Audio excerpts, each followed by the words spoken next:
Tranquilo? Eu vou apagar essa linha. Tranquilo? E vou mostrar como esse método funcionou. Vamos lá na classe CPF que o nosso amigo criou e publicou para que a gente pudesse baixar. Na classe CPF, veja que ele tem a declaração da classe e logo em seguida ele não criou um método main, tá vendo? Ele não criou um método main, então ele não consegue rodar essa classe. Para eu rodar uma classe como se fosse um programa, eu necessariamente precisaria do método main, mas ele criou um método chamado CPF. Eu acho até que ele foi infeliz nesse nome. Ele poderia ter criado esse método. Se eu fosse criar, eu criaria com o nome validar. Ok? Validar, porque a classe já é CPF. Então eu colocaria CPF.validar. Ok? E passaria um CPF para ele. Mas ele preferiu criar dessa forma, também não quis alterar nada. Então, tranquilo. Então, o método CPF da classe CPF, ok? Este método recebe uma string e devolve um booleano, ok? Observe, temos quanto tempo ainda, Billy? Temos quanto? 20 minutos, né? Então vamos lá. Então este método, ele recebe um string, processa e devolve um booleano, ok? Como foi que isso foi feito? Olha aqui, ó. Eu passei um CPF para ele, o método recebeu esse CPF, colocou lá dentro daquela variável que estava lá declarada, processou, fez toda aquela mecânica lá com ele, toda aquela lógica, decidiu internamente se estava correto ou se estava errado e deu um retorno, fez um retorno booleano. Mais à frente a gente vai aprender a criar esses métodos, ok?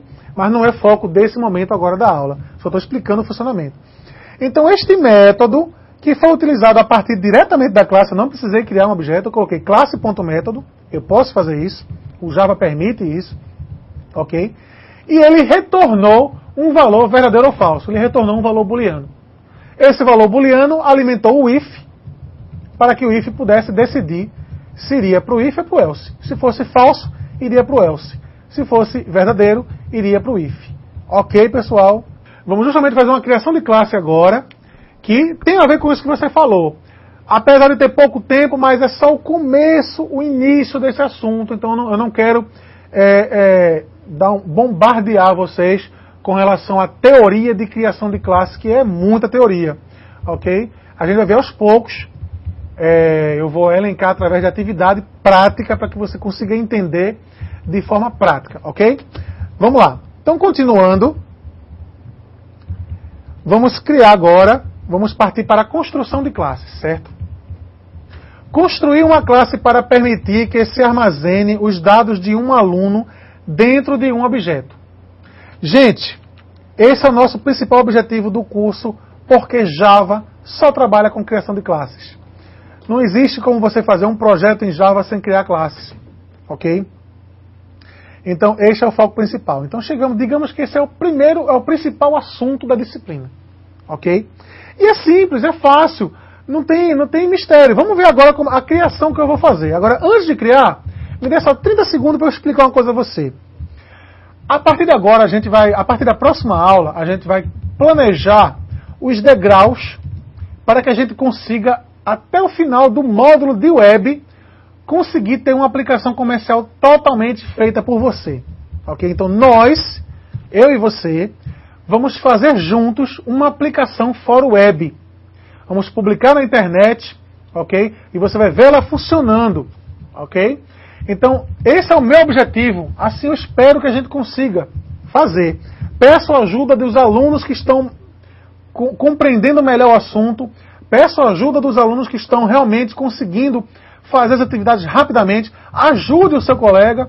É só um pedido, não estou obrigando você a fazer isso. Estou pedindo a você isso. Ajude o seu colega. Ajudar não é resolver a questão. Ajudar é dar um norte. Então, se você tem algum colega que está com dificuldade, olha, me dá uma dica, dê uma dica para ele. Faça, olha, eu resolvi desse jeito, resolve. Eu entendi o que o professor falou, você não entendeu? Então vamos lá, assistir a aula de novo, não entendeu? O que foi que você não entendeu? Eu lhe ajudo. Então, vamos fazer isso, certo? Então, juntos, nós vamos construir uma aplicação for web. Uma aplicação pequenininha, bem enxuta, mas que vai ter os principais pontos de uma grande aplicação. Ok? Na próxima aula eu vou explicar isso, como é que vai funcionar. Depois da aula de hardware, eu vou explicar a vocês como é que vai funcionar a criação dessa aplicação. Ok? Eu vou dar para vocês uma meta. A nossa meta é essa. A gente tem que fazer esta aplicação. Então a gente vai fazer essa aplicação. Ok? Então, gente, com relação a essa questão, criar uma classe de aluno, entenda o seguinte, todo e qualquer sistema Java nada mais é que um conjunto de classes. E aí você pergunta, poxa, classe aluno? Para que classe aluno? Vamos entender da seguinte forma. Do mundo externo, o que interessa para mim, eu preciso criar uma classe, ou mais de uma, ok? Por exemplo, se eu quero trabalhar com dados de um aluno, se eu estou numa escola, eu quero cadastrar os meus alunos dessa escola, ok? Eu preciso pensar nos dados que são relevantes para mim.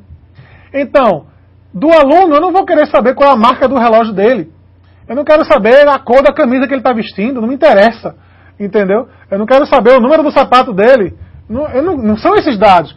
Quais são os dados que eu considero relevantes? O aluno tem um nome, o aluno tem um CPF, o aluno tem um endereço, tem um telefone, que são dados que eu preciso. Que o meu sistema vai precisar armazenar esses dados.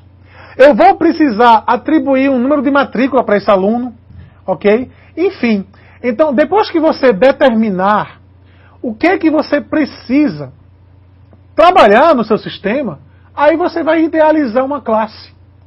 Eu vou idealizar uma classe que permita que eu crie um objeto aluno. E o que esse objeto vai ter? Esse objeto vai representar, dentro do meu sistema, um aluno. Sendo que vai representar somente com os dados que eu achar relevante, que são esses que eu acabei de falar. Então vamos criar agora uma classe aluno. Eu venho aqui, do jeito que a gente criou classes. Detalhe, observe que nós temos tudo isso aqui é classe, né? Classe receba, classe exercício, dicas, CPF. Mas nós vamos começar, nas próximas aulas, a entender que existem tipos, classificações das classes. Ok? Tudo isso é conceitual.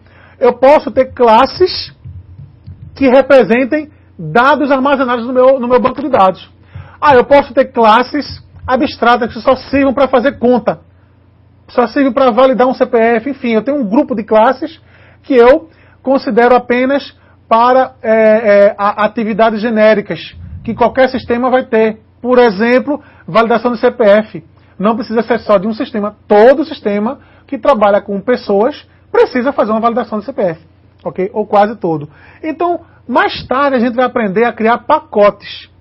Ok? Pacotes que vão me ajudar a organizar as minhas classes. Porque um sistema grande, se você fizer desse jeito que a gente está fazendo, cria uma classe, depois outra, depois outra, depois outra, isso aqui vai ficar gigantesco, imenso e difícil de você mesmo saber quais são as classes que você tem. Mas a gente vai aprender mais tarde a organizar os pacotes. Agora eu tenho um pacote de classes abstratas só para fazer cálculos matemáticos. Eu tenho um pacote de classes que eu considero classes básicas. Ou seja, são classes que representam um modelo de dados que está dentro de um banco de dados. Enfim, ok? Mas a gente chega lá. Devagarzinho, vamos apenas criar uma classe que permita que eu crie um objeto aluno. Ok? New class. Eu vou chamar essa classe de aluno. Ok? Finish. E aqui nós temos a classe criada. Ok? Está aqui, public class aluno. Teoricamente, a classe já está criada. Sendo que se eu for instanciar um objeto a partir dessa classe, esse objeto não vai ter nada dentro dele. Ok?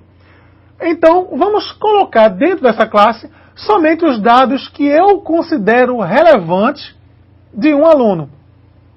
Que horas são? Billy, falta quanto tempo?